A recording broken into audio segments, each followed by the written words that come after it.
बेचारा जीव कूप मांडूक बना माया रूपी गहरे तथा अंत कुएं में ही डुबकियां लगाता फिर रहा है। फिर इसी को ही संसार समझे बैठा है। सिर उठाकर ऊपर देखता है तो उसे अनंत आकाश का एक अत्यंत सीमित छोटा सा ही टुकड़ा दिखाई देता है। उसके लिए इतना ही आकाश है। कुएं से बाहर के संसार का उसे ज्ञान नहीं। इंद्रियों की सीमा में बद्ध जीव उतने ही जगत को जानता है जितना उसकी इंद्रियों की पहुंच के अंतर्गत आता है। यही अहंकार है, यही जीव भाव है। जीव का यथार्थ सीमित में नहीं, अनंत में है। पर इस अनंतता, असीमितता तथा सर्वव्यापकता का अनुभव कौन करवाए? जब कभी जीव भोगों तथा विषयों के दुखों से घबरा जाता है तथा उसका मन अशांत हो जाता है, तो वह सहायता प्राप्त करने के लिए चारों ओर देखता फिरता है। किंतु जगत में अन्य सभी जीव भी तो उसी की भांति कूप मांडूक बने हैं। सारा जगत तम तथा माया में डूबा हुआ है। फिर एक अंधा भला दूसरे अंधे का मार्गदर्शन कैसे कर सकता है? जीव कुछ देकर जगत में दुख का अनुभव कर जगत में ही सुख की आशा से फिर माया में डूब जाता है। कैसी विडंबना है कि जीव अंतर में ही अखंड आनंद को समेटे बैठा है, किंतु उसका हर पल सीमाओं में बंधकर किसी अंधे की भांति ही दुखों में व्यतीत हो रहा है। अंधकूप में पड़ा जीव है, निकलता वा से जात नहीं। रहा बुलाए आए कोई, पर कोई तो आत नहीं। जीव को जब कहीं से भी कोई सहारा प्राप्त नहीं होता तो वह निराश हो जाता है। जगत के अस्तित्व को ही यथार्थ मान बैठता है। कई लोग उसे मार्ग दिखाने का तथा दुखों के गर्त में से बाहर निकालने का भरोसा तो देते हैं, किंतु जब स्वयं सभी माया के गर्त में और दलदल में फंसे हुए तो कौन किसकी सहायता कर सकता है? जीव बार बार दुखी होता है, किंतु बार बार जगत में ही सुख प्राप्त करने की भूल कर जाता है। यदि कभी किसी आध्यात्मिक महापुरुष के संयोग में आता भी है तो जगत की ही विभिन्न आशाएं तथा कामनाएं मन में संजोए हुए उसके समक्ष उपस्थित होता है। उसे सुख की प्यास तो होती ही है, किंतु उसके सुख प्राप्ति का लक्ष्य ठीक नहीं होने से वह बार बार दुखी भोगता रहता है। कोई आकर उसकी सहायता करे भी तो कैसे करे? यदि जीव को कोई जगत से अनासक्त एवं विरुक्त हो जाना ही सुख का उपाय बताता है तो जीव उसे मानने से इनकार कर देता है। थाका जतन करत वह हारा, धीरज ताकत सब टूटे। पर ना मिला उपाय कोई, करन को कोई बात नहीं। जीव के अंतर में केवल तम रज का गहन अंधकार ही नहीं छाया हुआ है, कभी कभी सत्व गुण की छोटी सी चिंगारी भी प्रकाशित हो जाती है। यही जीव के अंदर का विवेक है, जिसे अंतर गुरु कहा गया है। किंतु जीव सर्वप्रथम तो उधर लक्ष्य ही नहीं करता।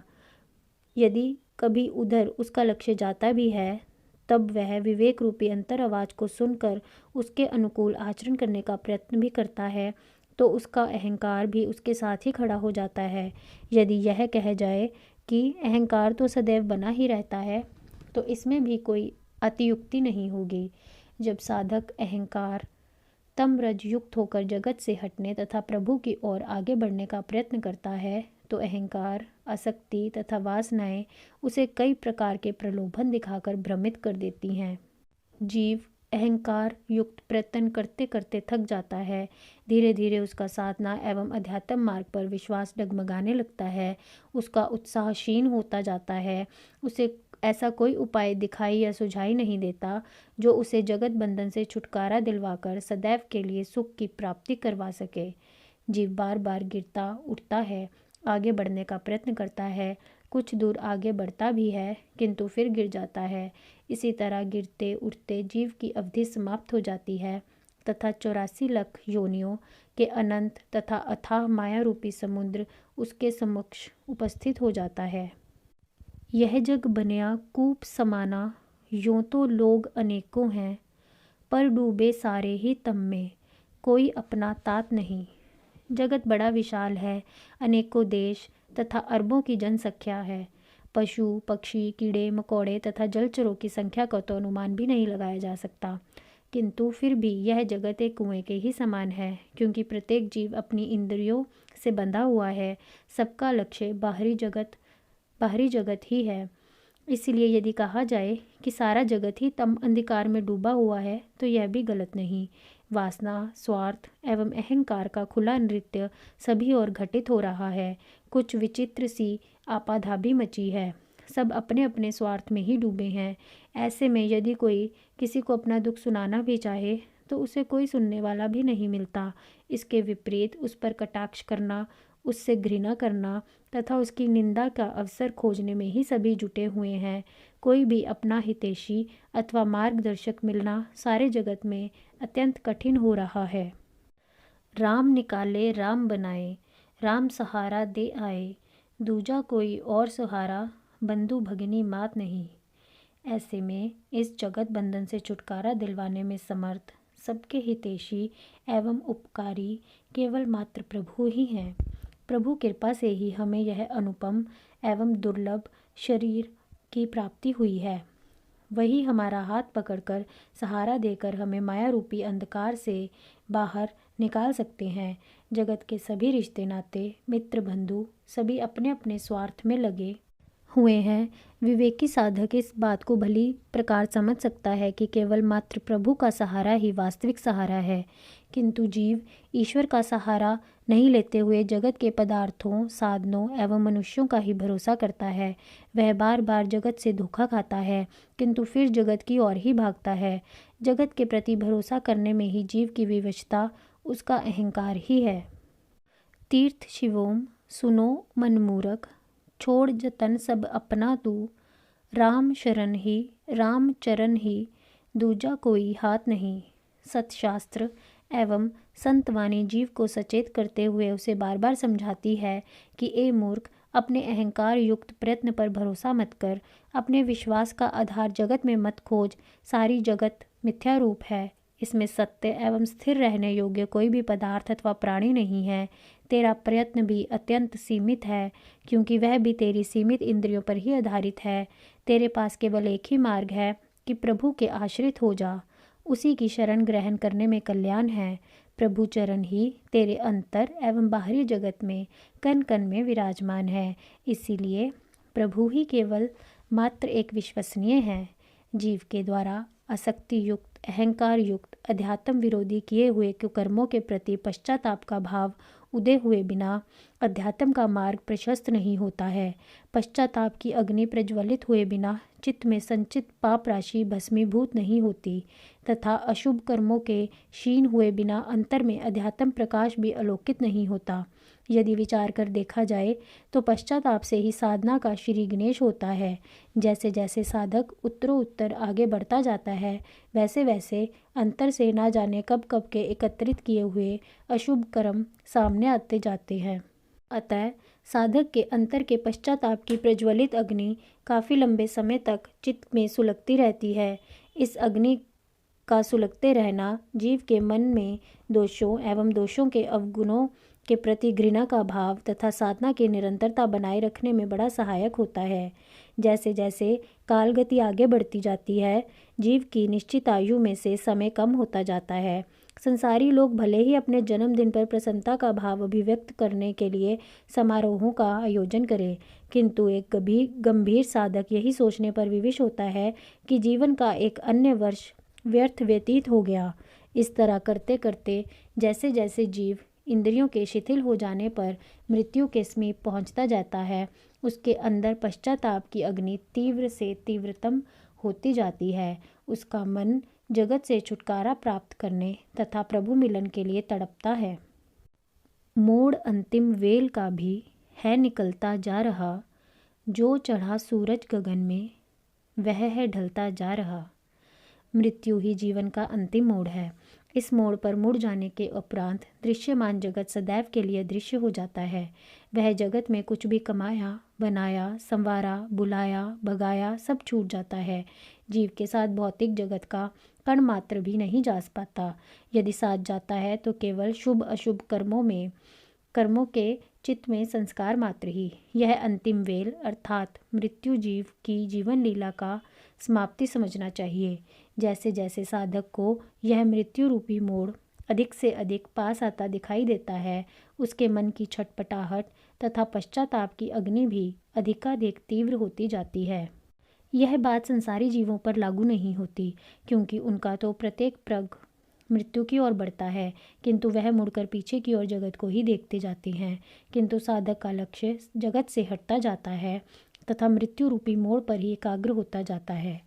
जब साधक यह देखता है अब तो मृत्यु रूपी मोड़ इतना समीप आ चुका है कि यह मोड़ अब मैं मुड़ने वाला हूँ, जीवन रूपी सूर्य जो कभी उदय हुआ था अब अस्त हुआ ही चाहता है।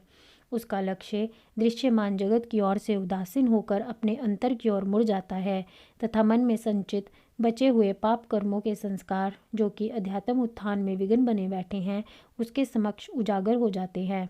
तब साधक सोचता है कि यह अमूल्य मनुष्य शरीर प्राप्त करके भी मैंने उसे वृथा ही गंवा दिया। उसने जो साधना, उपासना तथा सेवा की है उस पर उसका लक्ष्य नहीं जाता।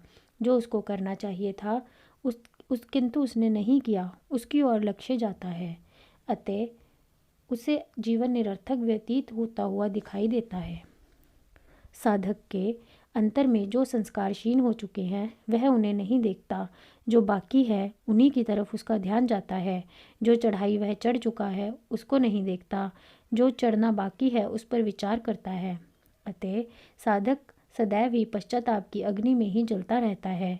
पश्चाताप ही साधक की शक्ति है, उसकी प्रेरणा का स्रोत है तथा उसे साधन की ओर आगे बढ़ाने में कारण भी है समय के साथ ही अंतिम समय अब आ रहा, कुछ तो बीता जा चुका, बाकी है बीता जा रहा। जैसे जैसे आयु का समय व्यतीत होता जाता है वैसे अंतिम समय भी समीप से समीपतर तथा समीपतर से समीपतम आता जाता है। जीवन का अधिकांश समय तो वृथा व्यतीत हो ही चुका है। जो समय बाकी बचा है वह भी देखते ही देखते व्यतीत हो जाएगा। जब जीव हाथ मलता हुआ इस जगत से विदा कहकर यहाँ से सदैव के लिए प्रस्थान कर जाएगा। यही जीव की नियति है। जन्म जन्मांतर से वह इसी काल चक्र में ही घूमता चला रहा है।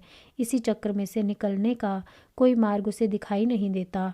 पश्चाताप ही एक ऐसी अग्नि है जो साधक के हृदय में साधना की ज्वाला जलाए रखती है और धैर्य को भी बनाई रखती है। जिंदगी चलती रही अपनी डगर पर राह पर, जो मिला पहचान का भी वह गुजरता जा रहा। जीवन अपने प्रारब्ध अनुसार निर्धारित पथ पर चलता रहता है। संस्कार के विपरीत जा पाना अथवा कुछ कर पाना जीवन के लिए बड़ा कठिन है। ऐसा कोई वीर साधक ही कर सकता है। अपने प्रारब्ध को बिना सुख दुख से प्रभावित हुए अपने कर्मों को भोग लें, अन्यथा तो जीव प्रारब्ध से प्रभावित होकर उसके आक्रमण के समक्ष समर्पण कर देता है, सुखी दुखी होता है अथवा विषय भोग में प्रवृत्त हो जाता है। जगत में कोई किसी का नहीं, सब अपने अपने स्वार्थ में लगे हैं। यदि समय पड़ता है तो जीव किसी कठिनाई में उलझ जाता है तो जो पहचान का मिल जाता है वह भी आंख बचाकर निकल भागने का प्रयत्न करता है। यह जीवन और जगत ऐसा है। इसी डगर पर जीव अपने दिन काटने पर विवश हुआ बना है। यदि वह साधक वृत्ति का होता है तो जगत की कठिनाइयों तथा समस्याओं को शांति तथा प्रसन्नता पूर्वक सहन करता हुआ अपने प्रारब्ध कर्मों को क्षीण करते जाने में सफल हो जाता है। साधक जीव भले ही अपनी कठिनाइयों को शांतिपूर्वक सहन करने में समक्ष हो जाए, किंतु फिर भी वह अपने अंतर के अवगुणों तथा विकारों की ओर से उदासीन नहीं होता। उसकी तपश तो उसके हृदय में धधकती ही रहती है। एक ओर वह शांति से अपने प्रारब्ध फल को सहन करता है, दूसरी ओर अपने पूर्ववत अशुभ कर्मों के संस्कारों के ताप में जलता रहता है। यही उसकी साधना का मुख्य आधार होता है। साधना का मार्ग बड़ा कठिन है। जिस जगत में जीव अपने शरीर को बनाए रखने में विवश है वही उसकी अंतर्व्यथा को नहीं समझ पाता। इन सब में भी साधक का अपना प्रारब्ध ही कारण होता है, जो उसके समक्ष बाहर जगत में अनुकूलता प्रतिकूलता के रूप में प्रकट होता है। साधक इस रहस्य को समझता है। अपनी कठिनाइयों तथा समस्याओं का कारण जगत में नहीं अपने अंतर में ही देखता है। जब तक अंतर में प्रतिकूल संस्कार एवं वासनाएं संचित रहेंगी तब तक बाहर जगत में उसे अनुकूलता कैसे प्राप्त हो सकती है। साधक इस रहस्य को समझकर सभी कठिनाइयों एवं समस्याओं का कारण तथा आधार अपने प्रारब्ध को ही मानकर ईश्वर के प्रति समर्पण भाव से पश्चाताप युक्त साधना में तल्लीन रहता है। उसे जगत की परवाह नहीं होती। जगत के सुख दुख को वह अपने प्रारब्धशील होने में ही कारण रूप देखता है। वह भगवान से प्रार्थना करता है कि हे प्रभु, इसी जन्म में अधिक से अधिक कितने दुख एवं प्रतिकूलता मेरे समक्ष उपस्थित हो सकें, करने की कृपा करें, ताकि मैं अधिक से अधिक प्रारब्ध से बंधन मुक्त हो सकूं। वह दूसरों पर कटाक्ष, पर दोष दर्शन तथा पर निंदा से सदैव बचने का प्रयत्न करता रहता है तथा अपनी कठिनाइयों को झेलता रहता है। यही ईश्वर के प्रति समर्पण तथा पश्चाताप का भाव है। दुश्वारियाँ नाकामियाँ ही बस रहा मैं झेलता, पीर सहता तड़पड़ाता, मैं हूँ जलता जा रहा। भक्त बार बार गिरता है किंतु उठकर खड़ा हो जाता है। कठिनाइयाँ तथा असफलताएं पग पग पर उसका मार्ग रोके खड़ी रहती हैं, किंतु जगत की इन असफलताओं तथा कठिनाइयों का साधक के चित्त पर कोई प्रभाव नहीं पड़ता। वह तो जगत की ओर अधिक ध्यान ही नहीं देता। जगत को तो वह केवल कर्तव्य भूमि तथा कर्म भूमि के रूप में ही देखता है। उसके पश्चाताप का कारण बाहर जगत की कठिनाइयाँ नहीं होती, वह अपने अंतर के दोषों से दुखी होता है। जितना अधिक वह आंतरिक विचारों से दुखी होकर पश्चाताप करता है, उतना ही उसका हृदय हल्का होता जाता है। वह पश्चाताप के भाव में भगवान के समक्ष रोता है, गिड़गिड़ाता है, तड़पता है, आहें भरता है, किंतु अंतर एवं बाह्य दोनों प्रकार की पीड़ाओं को शांति एवं प्रसन्नता से सहन करता है। सभी आध्यात्मिक महापुरुषों का जीवन जगत की दृष्टि से दुखों से ही भरा होता है। इतिहास इस बात का साक्षी है कि संतों एवं भक्तों को जगत का सुख प्राप्त नहीं हुआ, उल्टे जगत ने उन्हें दुख ही दिया। किंतु भक्त जगत दुखों में जलता हुआ दिखाई तो देता है, किंतु उसका हृदय जगत के दुखों से नहीं अपितु पश्चाताप की अग्नि में जलता है। यदि जीव के सामने जगत के सुख हैं तो वह उनके लिए जलता है, यदि उसके समक्ष उसकी आंतरिक अवस्था है तो वह उन विकारों तथा वासनाओं की पीड़ा से जलता है। वह वासनाओं की पूर्ति नहीं चाहता, उनका शुद्धिकरण चाहता है। तीर्थ ए शिवोम तू ना कर गिला शिकवा कोई, कट गई कुछ कट रही, जीवन यह ढलता जा रहा। भक्त अपने मन को समझाता हुआ कहता है, ए मूर्ख, जगत में किसी से क्या गिला और कैसी शिकवा शिकायत, तेरा अपना किया हुआ ही तेरे सामने आ रहा है। जब पूर्व जन्मों में तूने अशुभ संस्कार संचय किए तो उनका फल तो भोगना ही पड़ेगा, चाहे सुखी होकर भोगो चाहे दुखी होकर। किंतु भगत जग में सुखी या दुखी होने की चिंता नहीं करता। जो दुख उसने भोग लिया है वह तो भोग ही चुका है, उसके लिए अब दुखी होने का कोई कारण नहीं।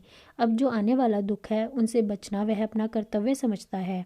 जगत से तो वही शिकायत करता है जिनकी वृत्ति अंतर्मुखी नहीं होती तथा जो बाहरी जगत के प्रति आसक्त होता है। भक्त तो इस बात को समझने की आवश्यकता होती है कि उसके प्रारब्ध अनुसार कुछ जीवन कट गया है, कुछ व्यतीत हो रहा है और बाकी बचा हुआ भी व्यतीत हो जाएगा। इसीलिए जीवन की, जगत की तथा सुखों दुखों की उसे परवाह नहीं होती। उसके सामने तो केवल अपने अंतर में प्रतिकूल संस्कारों का संचय ही उसके हृदय को पश्चाताप की अग्नि में जलाता रहता है।